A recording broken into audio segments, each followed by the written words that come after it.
Hello, good morning students. आज आपण types of sentences learning about languages page number 16वरचा हा भाग बघणार आहोत. टाईप्स ऑफ सेंटेन्सेस म्हणजे वाक्यांचे प्रकार.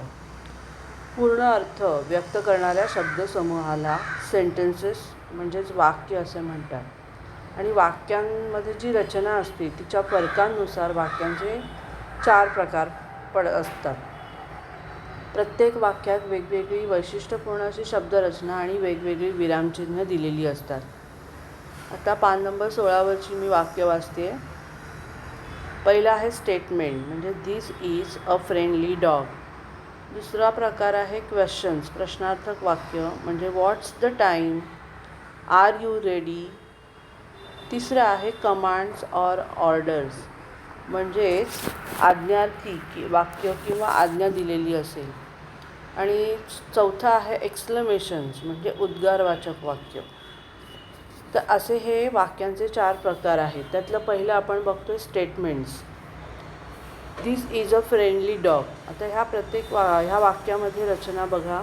पहिल्या वाक्यात जे आहे त्याच्यात पहिल्यांदा कर्ता आहे, क्रियापद आहे आणि नंतर कर्म आणि त्याच्याशी संबंधित इतर शब्द असे आलेले आहेत. तर त्या वाक्याच्या शेवटी पूर्णविराम दिलेला आहे. या वाक्यातून आपल्याला काहीतरी सांगितलेलं आहे, त्याच्यामुळे हे वाक्य आहे स्टेटमेंट म्हणजे साधं विधानार्थी वाक्य आहे. दुसरा प्रकार आहे क्वेश्चन्स म्हणजे प्रश्न विचारणं. बघा, नेहमी आपण प्रश्नांचे प्रकार बघतो जे WHने सुरू होणारे असतात. What, where, when, who, which अशा प्रकारचे. मग त्या प्रश्नांच्या उत्तरांमध्ये काय अपेक्षित असतं की काहीतरी माहिती किंवा स्पष्टीकरण तुम्ही देणं अपेक्षित असतं.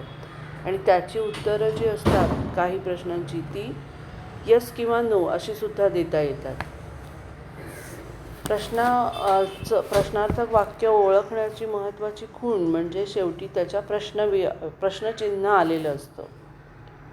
त्याच्यानंतर आहे तिसरा प्रकार कमांड्स ऑर ऑर्डर्स म्हणजे आज्ञार्थी वाक्य. तर इथे वाक्य दिलेलं आहे कम हिअर. या प्रकारामध्ये समोरच्या व्यक्तीला काहीतरी कर किंवा करा किंवा काहीतरी करू नको असं सांगितलेलं असतं.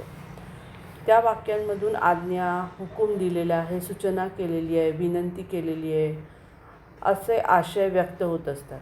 जसं आम्ही वर्गात तुम्हाला सांगतो open your books, close your eyes त्याप्रमाणे.